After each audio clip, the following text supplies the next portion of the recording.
05 Skyward Skirmish, a race above Doskvol.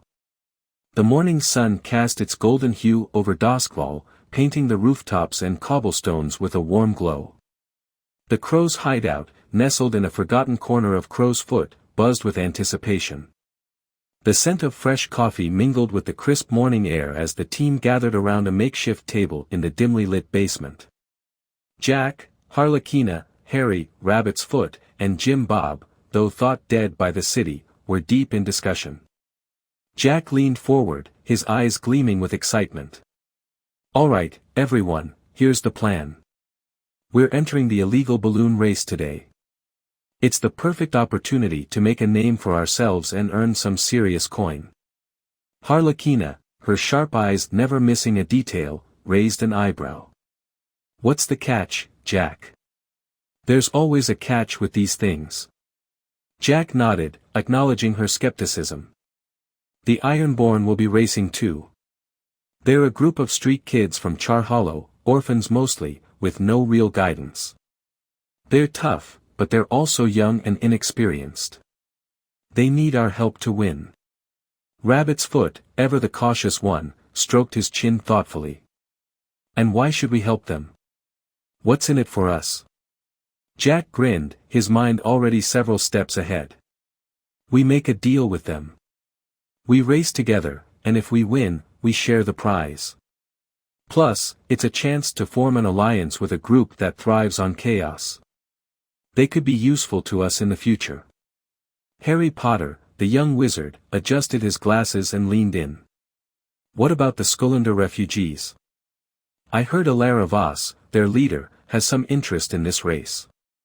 Maybe we can strike a deal with her for safe transport and future alliances." Jack's eyes lit up. "Exactly, Harry. Alara Voss is crucial. If we secure her support, we not only boost our chances of winning but also strengthen our network in the city." Jim Bob, although not participating in the race due to his supposed death, listened intently. "This is risky, Jack. The city's eyes will be on this race, and if we're caught, it could mean serious trouble." Jack nodded solemnly. "I know, Jim. But the rewards outweigh the risks.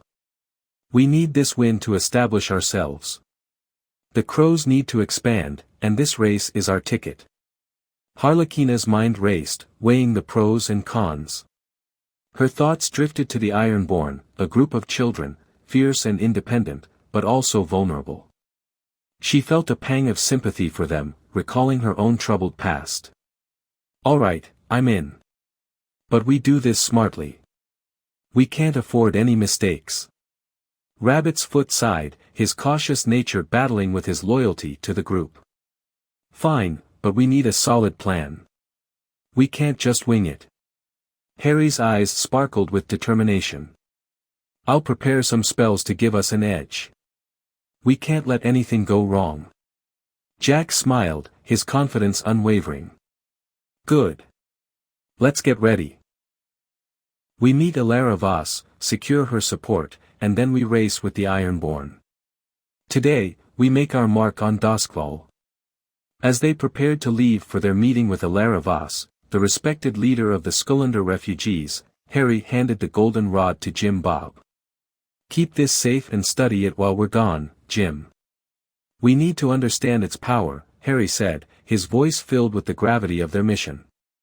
Jim Bob nodded, taking the rod with a sense of duty. "I'll do my best. Be careful out there." The group departed their hideout in Crow's Foot, making their way to the docks district where the refuge at anchor, Alara Voss's stronghold, was located. The refuge, hidden within the hull of a decommissioned cargo ship, stood as a bastion of hope and defiance. As they approached, the imposing rusted vessel loomed before them, its weathered hull a testament to the harsh sea. Inside, the ship bustled with activity. The lower decks were crowded with makeshift shelters, the cargo hold transformed into a communal kitchen and meeting area. Armed refugees patrolled the area, their eyes sharp and vigilant. Jack, Harlequina, Harry, and Rabbit's Foot were led to a fortified section of the ship where Alara Voss awaited them. "Alara, a formidable woman with an aura of command, sat at a large wooden table. Her piercing eyes assessed the newcomers as they entered. "Welcome," Ilara greeted them with a nod. "I understand you have a proposition." Jack stepped forward, his voice steady and confident. "We do. We want to enter the illegal balloon race today. We will be entering in support of the Ironborn. We propose a partnership between us." Ilara raised an eyebrow. "And why should I, and the Skoulander's refugees, trust you? We are not taking part in this race." Harlequina, ever the strategist, spoke up. "Because we have a common enemy in the Dimmer sisters. And we have a plan that could benefit both of us." Ilara leaned back, intrigued. "Go on." Jack continued, "We need safe passage back to our hideout after the race. The Dimmer sisters are after us, and we can't risk being caught by them. In return, we'll race for the Ironborn and do everything in our power to ensure their victory." Ilara considered their words carefully. "You're asking a lot, and most of it doesn't concern me yet. What else do you offer?" Rabbit's Foot added, "We also understand that the Doskvol government is considering reopening the old port. If that happens, it could hurt your operations in the docks. We can help ensure that doesn't happen." Ilara's eyes narrowed. "And how do you propose to do that?" Harlequina leaned forward, her voice low and intense. "We destroy the old port. We sabotage any efforts to reopen it, making it impossible for the government to proceed. In return, you help us and provide safe passage back." The room fell silent as Ilara weighed their proposal. Finally, she spoke, her tone firm. "Agreed. But you must win the race. I have a lot riding on the Ironborn, and failure is not an option. And you must ensure the old port is rendered unusable. Do we have a deal?" Jack nodded, a determined glint in his eye. "We have a deal." With the agreement in place, the group prepared for the race. They knew the stakes were high, but the rewards were worth the risk. The Ironborn, Ilara Voss and the Skoulanders, and the fate of the old port, everything hinged on their success. As they left the refuge at anchor, the weight of their mission settled over them. Each member of the Crows harbored their own thoughts and fears. Jack's inner dialogue was a whirlwind of strategies and contingencies. He knew the risks but believed in the potential for great reward. This race was more than just a chance to earn money, it was an opportunity to solidify their power in Doskvol. Harlequina's mind lingered on the Ironborn. She saw a reflection of her younger self in them, and she was determined to guide them to victory. The stakes were high, but she thrived under pressure. Rabbit's Foot, ever the realist, couldn't shake the feeling of impending danger. His mind raced with possible scenarios and escape routes, always planning for the worst while hoping for the best. Harry Potter felt a mix of excitement and apprehension. This was his chance to prove himself to the group and delve deeper into the mysteries of the Golden Rod. His magical abilities would be crucial in the race, and he was determined not to let his friends down. Back at their hideout, Jim Bob studied the Golden Rod, feeling the weight of responsibility. He trusted his friends but couldn't help but worry about the dangers they faced. He wished he could join them, but his supposed death was a secret they needed to maintain. The Crows set off towards the Lost District, ready to meet the Ironborn and secure their alliance. The city's labyrinthine streets buzzed with the promise of the race, and as they navigated the crowded alleys, they felt the pulse of Doskvol beating in time with their own hearts. In the shadows, the Ironborn waited, their young faces filled with a mix of defiance and hope. The future of the Crows and their new allies hung in the balance, and the illegal balloon race would be the crucible in which their fate was forged. The sun was beginning its ascent, casting a warm glow over the bustling clearing at the far end of the Lost District. The makeshift football field had been transformed into a chaotic but exhilarating scene, filled with teams preparing for the illegal balloon race. Jack, Harlequina, Harry, and Rabbit's Foot approached the area, taking in the sight of the vibrant balloons and the groups of people surrounding them. The cipher's balloon stood out with its gold metallic color and two gigantic exhaust pipes, adding an air of mystery to its design. The black balloon representing the Dimmer sisters seemed to emanate an eerie energy, its surface shimmering with an unsettling aura. The circle of flames balloon was bold and bright red, adorned with intricate pipework and painted with their emblem, showing no fear of recognition by the authorities below. Lord Scurlock's balloon looked expensive and well-maintained, reflecting the wealth and power of its owner. Two simple, unmarked balloons belonged to the Cobblepots and Baz-o-Baz, their plainness belying the formidable reputations of their owners. The smallest and simplest of the balloons belonged to the Ironborn. Two young boys, Didinho and Cuzeo, were bickering more than working, trying to decide who would light up the balloon mechanics.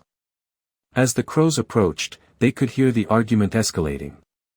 "I'm lighting it up, Cuzeo. You always mess it up." Didinho shouted, his oversized clothing making him look almost comical as he gestured wildly. Cuzeo, nervous and fidgety, shot back, "No way, Didinho. You nearly blew us up last time." "I'm doing it." Jack stepped forward, his authoritative voice cutting through their argument. "All right, boys, calm down. We're here to help. We need to work together if we're going to win this race." The two kids stopped arguing and looked up at the newcomers with a mix of curiosity and suspicion. Didinho's eyes gleamed with excitement as he noticed Jack's confident demeanor. "Who are you?" Harlequina crouched down to their level, her tone friendly but firm. "We're the Crows. We're here to race with you and help you win. Wolf sent us." Cuzeo's eyes widened, and he nodded quickly. Okay. But we need to get this thing ready. The race is starting soon." Harry, already scanning the mechanics of the balloon, stepped in. "Let me take a look. I can get this up and running faster than you think." As Harry began working on the balloon, Didinho couldn't help but pepper him with questions about the various weapons he carried. "Are those real? Can you show me how to use one?" Harlequina, noticing the excitement, smiled. "Maybe after the race, kid. For now, focus on winning." Meanwhile, Jack and Rabbit's Foot moved to inspect the other balloons, their eyes assessing the competition. The Cipher's balloon, with its impressive exhaust pipes, looked formidable. Jack wondered aloud, "What do you think those pipes are for?" Rabbit's Foot shrugged, his mind already racing with possible strategies. "Could be for speed, or maybe they're hiding something else. We'll have to watch out for them." The Dimmer sisters' balloon, with its unsettling energy, made even Jack uneasy. "That one's going to be trouble," he muttered. Harlequina, catching up with them, added, "We'll need to stay clear of that one. Too unpredictable." The Circle of Flames balloon, with its blatant disregard for secrecy, drew a smirk from Rabbit's Foot. "They're either very brave or very stupid." Lord Scurlock's balloon, on the other hand, exuded power and wealth. "We should keep an eye on them," Jack noted. "They've got resources we can't match." Finally, the unmarked balloons of the Cobblepots and Baz-o-Baz seemed almost nondescript, but the Crows knew better than to underestimate them. "They're probably hiding something," Harlequina observed. "We'll need to be cautious." As they returned to the Ironborn's balloon, they found Harry finishing up the last adjustments. "We're ready," he declared, wiping sweat from his brow. Didinho and Cuzeo, now calmer and more focused, looked at the Crows with newfound respect. "Thanks," Cuzeo said quietly. "We couldn't have done it without you." Jack nodded. "Remember, we're in this together. We win together." The air was crisp as the racers gathered around the race organizer, a burly man with a booming voice and a scar running down his cheek, evidence of past encounters with less cooperative participants. He stood on a makeshift platform in the middle of the clearing, holding a large megaphone. "Listen up, everyone," the organizer shouted, his voice echoing across the field. "Here are the rules: no firing weapons, no killing. I know some of you have a hard time following rules, but break them, and you're out. Understood? A murmur of agreement spread through the crowd, though it was laced with skepticism. Everyone knew the unspoken truth: once in the air, it was every crew for themselves. There will be several checkpoints throughout the city, the organizer continued, pointing to a map displayed on a nearby easel. You must grab a flag with your emblem on it at each checkpoint. The first balloon to land at the old port with all required flags is the winner. No flags, no victory. Any questions? Lord Scurlock's crew stood silently, their eyes betraying no emotion. Their leader, a tall, pale man with a regal bearing, simply nodded. The Cypher's team, a group of tech-savvy individuals, whispered among themselves, already planning their strategy. One of them raised a hand. What about gadgets? Are those allowed? The organizer sighed, a hint of frustration in his voice. As long as they're not weapons, fine. But no funny business. The circle of flame, bold and unafraid, exchanged grins. Their leader, a woman with fiery red hair, gave a mock salute. Got it. No killing, just winning. The Ironborn representatives, Dedinho and Cuseo, looked at each other and then at Jack and his team. Jack gave them a reassuring nod, and they nodded back, determination in their eyes. The Dimmer sisters remained silent, their presence ominous. Their black balloon seemed to absorb the light, casting a shadow over the other competitors. No one dared to ask them any questions. The Cobblepot's crew, flamboyant in their attire, chuckled among themselves. Just a fair race, then, one of them quipped, earning a few laughs from their team. Bazo Baza's crew stood quietly, their leader's expression inscrutable. He simply crossed his arms and waited for the race to begin. Jack, Harlequina, Harry, and Rabbit's Foot listened intently. Jack's mind raced with strategies. This race is going to be chaotic, he thought. We need to stay sharp and be ready for anything. Harlequina's eyes scanned the other teams. We can outsmart them, she thought, a steely resolve settling in her gut. We just need to stay one step ahead.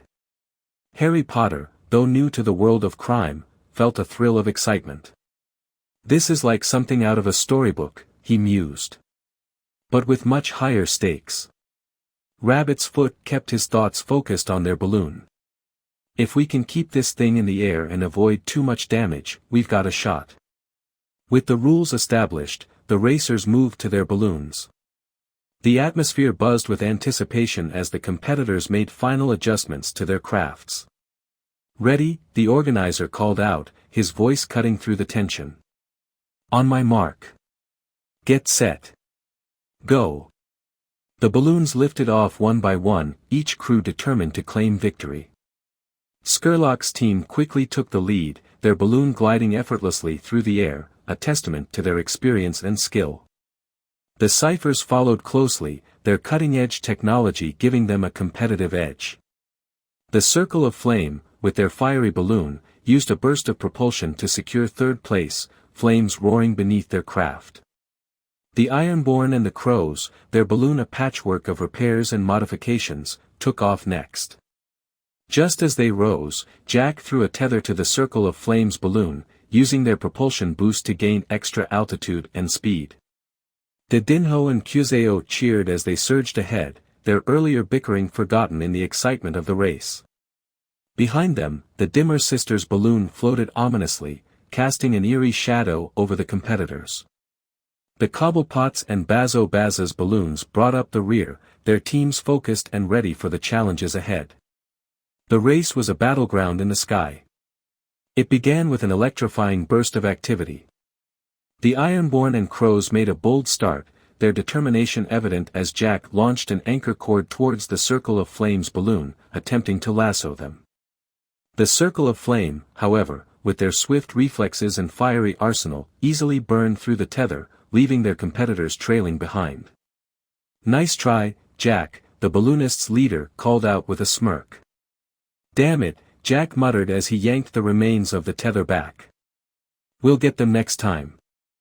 Falling behind, Harry Potter decided to take matters into his own hands. With a focused expression, he tapped into his magical reserves and conjured a burst of fiery magic. The sudden surge propelled their balloon forward, closing the distance between them and the circle of flame. "That's it, Harry," cheered Harlequina, her eyes alight with renewed hope. "We're catching up." Harry, sweat beading on his forehead, nodded.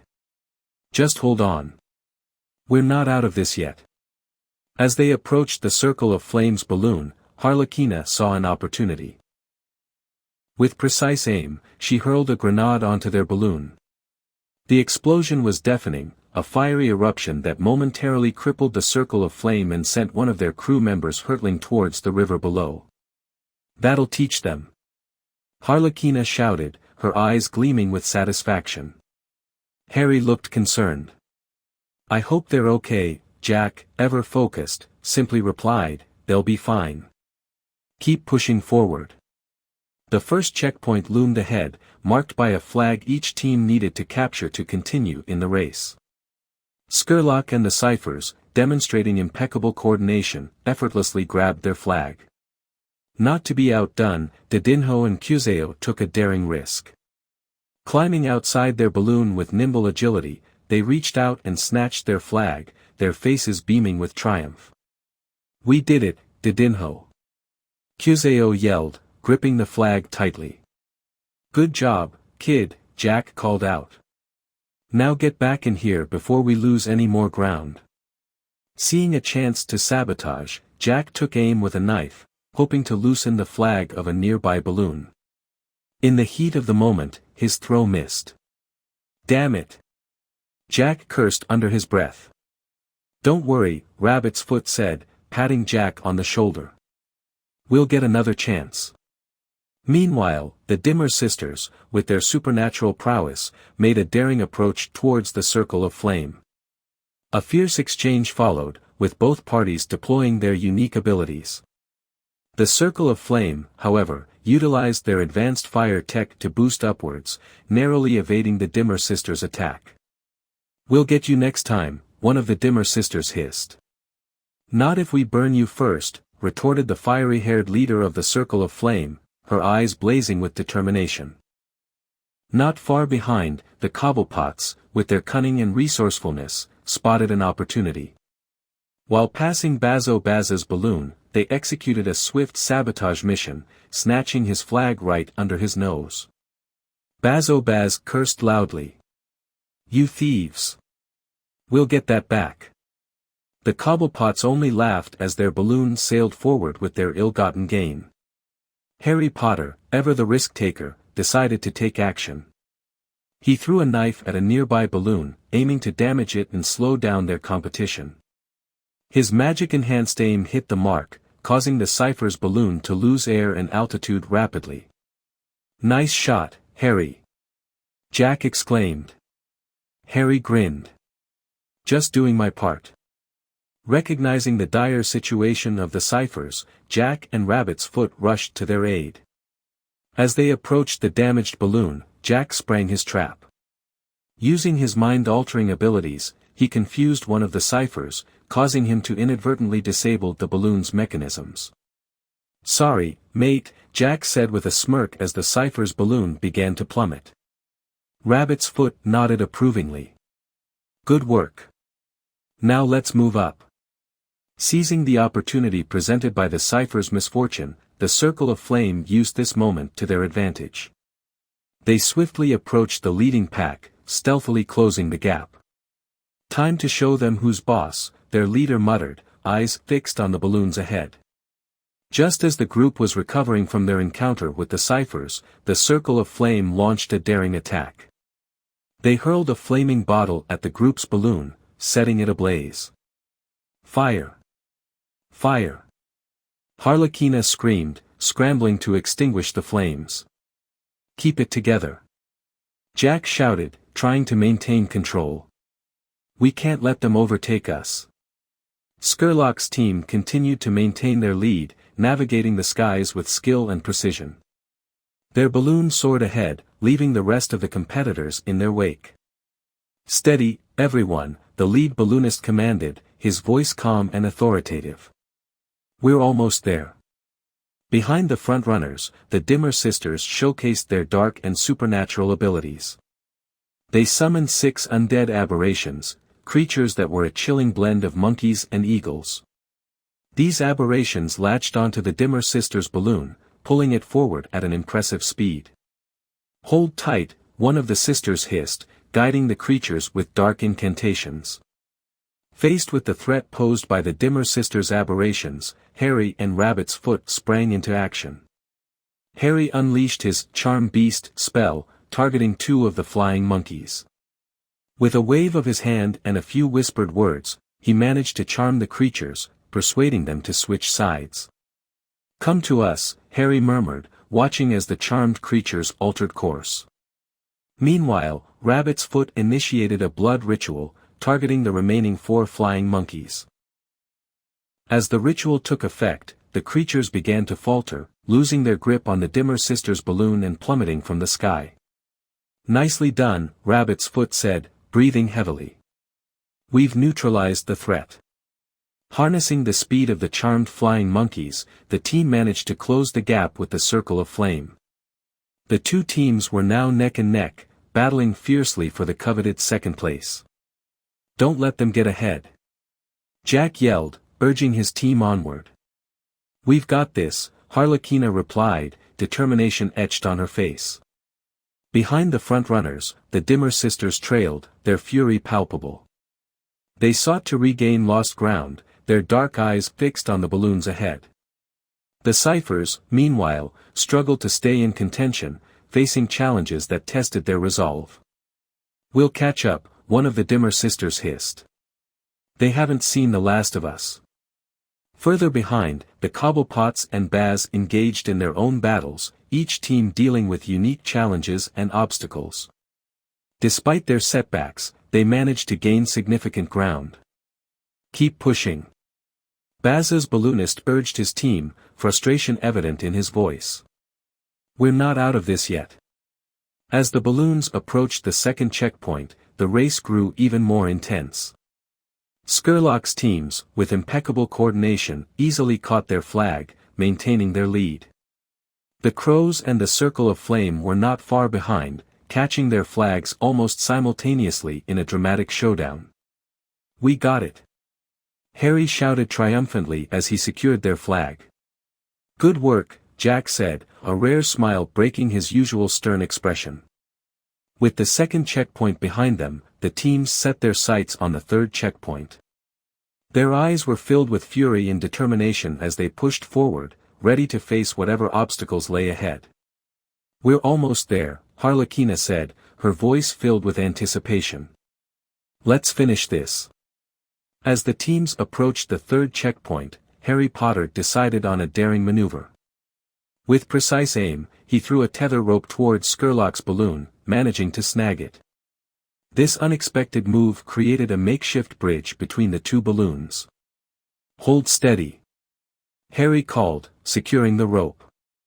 Seizing the opportunity presented by Harry's successful tethering, Jack and Rabbit's Foot displayed their agility.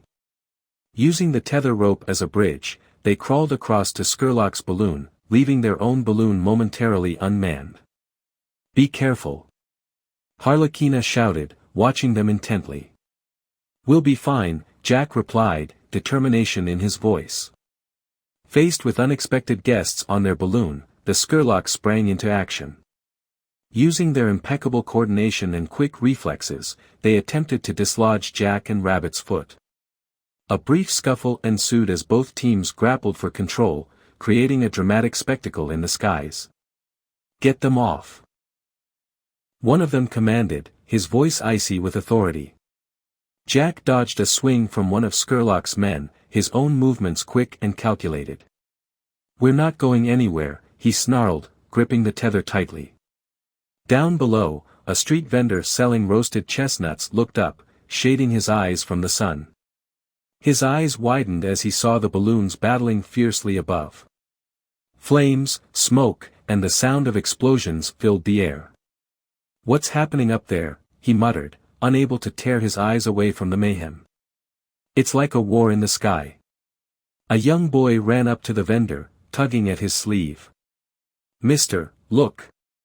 The balloons. They're fighting." The vendor nodded, handing the boy a handful of chestnuts. "Aye, lad. It's a race, but it looks more like a battle. Keep your eyes on the sky. This is something you don't see every day." As the balloons soared and fought above the city, the people below watched in amazement, the sky filled with the spectacle of the Skyward Skirmish. Jack's mind was racing as he stepped into Scurlock's balloon, a daring plan unfolding in his mind. He drew upon his mysterious abilities, his focus unshakable as he executed his strategy. With a whisper of concentration, he began erasing the memories of 5 of Scurlock's crew members. The effect was immediate and profound. Confusion and disorientation swept through the crew like a tidal wave. They stumbled about, their faces blank, unable to grasp their predicament or respond effectively. One of them, eyes wide with panic, looked to the balloonist leader for guidance, but their leader was too stunned to react. "What's happening?" one of them yelled, gripping the edge of the balloon's railing. Seizing the advantage of this chaos, the 6th member of Scurlock's crew found himself outnumbered and outmatched. Overwhelmed and desperate, he faced the combined forces of Jack and Rabbit's Foot. With a resigned sigh, he raised his hands in surrender. I give up," he said, his voice trembling. "Just don't hurt me." Rabbit's Foot, always quick to act, wasted no time. He moved with practiced precision, setting about sabotaging Scurlock's balloon. His swift, decisive actions ensured that the balloon was rendered useless, effectively removing Scurlock from contention. "This should do it," Rabbit's Foot muttered, working with a grim determination. The sabotaged balloon began to sputter and falter, its ascent slowing as its crew looked on in helpless dismay. With Scurlock's balloon incapacitated and their main competition effectively out of the race, Jack, Rabbit's Foot, and the rest of the crows found themselves in a commanding position. Their balloon sailed smoothly towards the finish line, a triumphant feeling swelling within them. As they approached, the reality of their victory began to sink in. Their path was now clear, and the finish line seemed to stretch out before them like a beckoning promise. "We're almost there," Jack shouted, his voice brimming with exhilaration. "Let's finish this." High above the chaotic sky, Harlequina watched in disbelief as the ciphers, sensing their position slipping, made a desperate move. The cipher's leader, eyes flashing with determination, decided to deploy their secret weapon, a bottle of volatile Leviathan oil. With a flicker of hesitation, the bottle was uncorked. As the oil met the air, it ignited in a brilliant burst of flame. The cipher's balloon surged forward with incredible speed, transforming from trailing contenders into a formidable force. Their balloon, now streaked with smoke and fire, rocketed towards the front-runners like a dragon. "Hold on," the cipher's leader shouted. "We're catching up." Meanwhile, in a daring display of agility, Didinho launched a rope with a grappling hook towards the circle of flames balloon. The hook latched on with precision, setting the stage for a high-stakes takedown. "Got it!" Didinho yelled, a wide grin on his face. Cuzeo, not to be outdone, hurled another rope with a grappling hook towards Lord Scurlock's sabotaged balloon. The hook caught onto the damaged balloon, which was already losing altitude. "Perfect timing, Cuzeo," Didinho called out. The scene that followed was chaotic. The two balloons, now connected, began to spiral out of control. The combined weight of the Circle of Flames balloon and the already damaged state of Lord Scurlock's balloon created a precarious situation. The two balloons twisted and turned, locked in a dangerous dance. "This is going to be a mess," Didinho observed, bracing for the inevitable crash. The entangled balloons were effectively removed from the race, at least temporarily. This bold move by Didinho and Cuzeo cleared the path for the remaining teams, giving the Ironborn a clearer route to victory.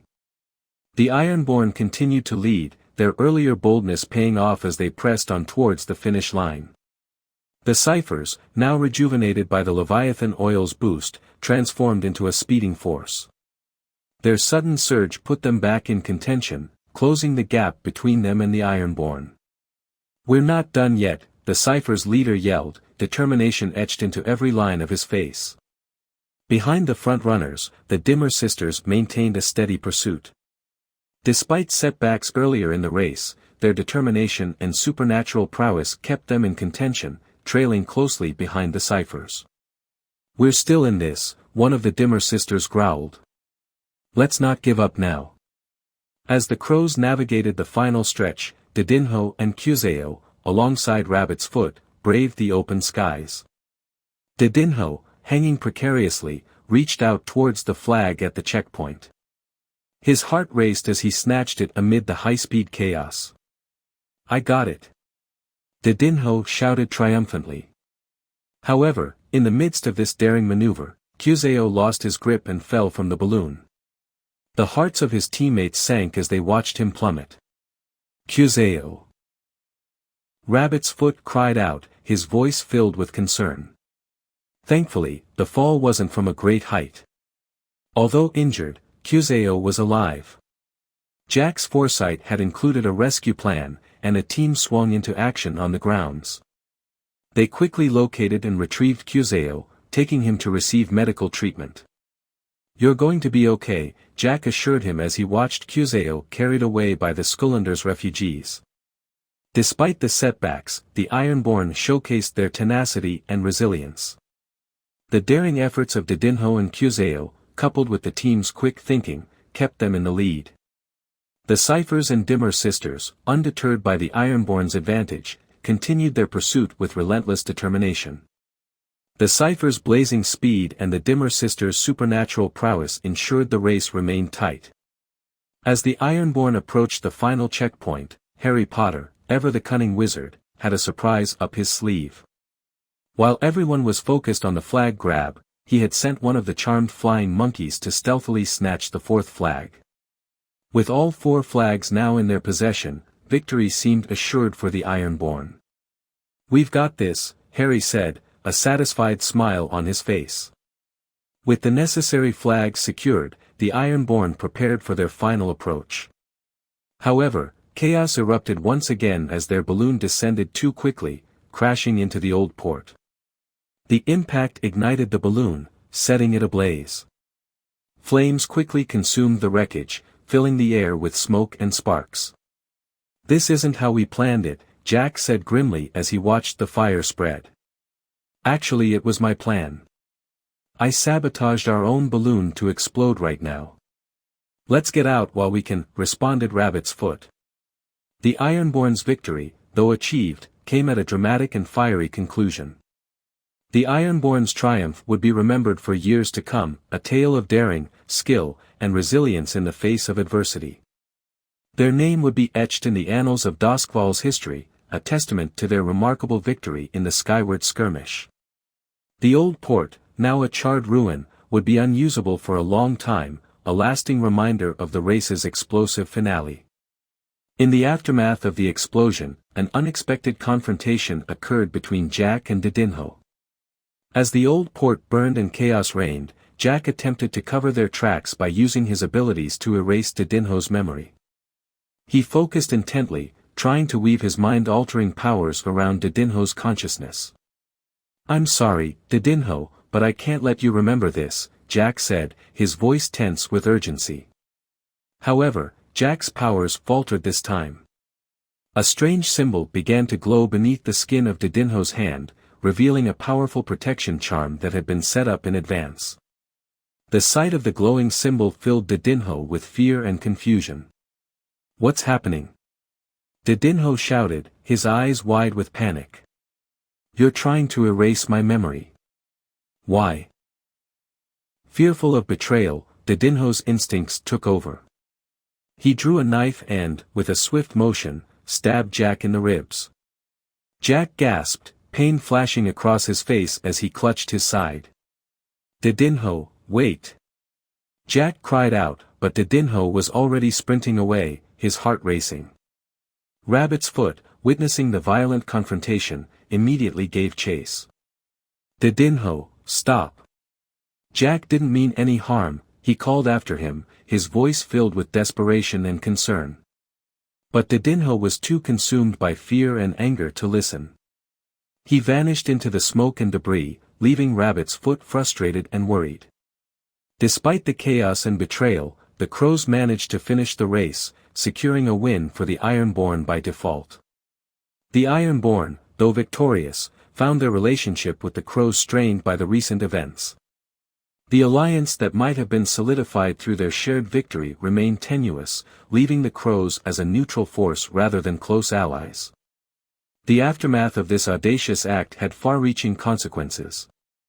The destruction of the old port effectively ensured it would remain closed for years to come, creating a substantial void in Doskvol's trade and contraband network. This move proved advantageous for the Skoulander's refugees, who had contracted the Crows for the task. By obliterating this critical hub, the Skoulanders gained massive control over the flow of goods, both legal and illegal, into Doskvol, securing their position as significant players in the city's economy. The destruction of the old port also had a profound impact on the criminal landscape of Doskvol. With a major hub for contraband and trade still out of commission, rival factions were left scrambling to adapt.